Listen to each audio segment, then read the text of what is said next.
নমস্কাৰ, মই আজিবৰ ৰহমান। মোৰ এটি স্বৰচিত কবিতা পাঠ কৰাৰ প্ৰয়াস কৰিছোঁ। ভুল হ'লে ক্ষমা কৰিব।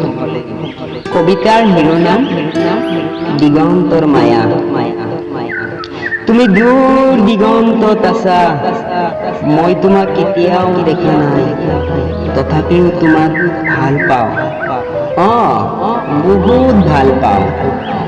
মন গ'লেই কথা পাতো, কেতিয়াবা হোৱাটছআপত, কেতিয়াবা মেছেঞ্জাৰত, আকৌ কেতিয়াবা ফোন কলত।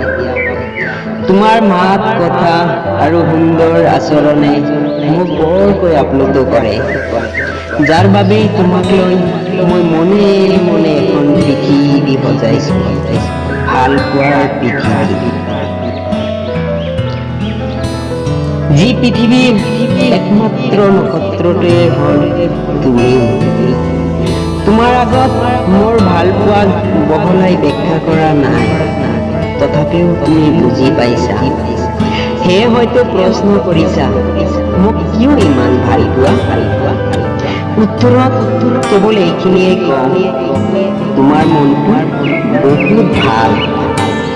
আৰু তেতিয়াও তুমি প্ৰশ্ন কৰা, ইমান দূৰৰ পৰা কেনেকৈ জানিলা বাৰু?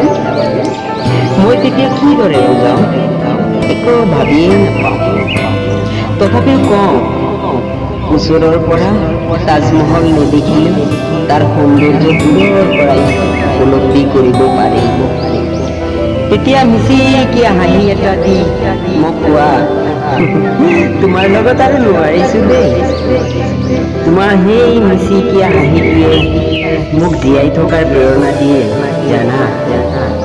সেয়ে তোমাৰ মাজতে বিচাৰি ফুৰিছো মোৰ জীৱনৰ ঠিকনা। নাজানো শেষত তুমি কি কৰিবা, মাথো এটাই অনুৰোধ, লাগিলে সদায় দূৰতেই থাকা, মাথো অচিনাকি হৈ নাযাবা। ধন্যবাদ।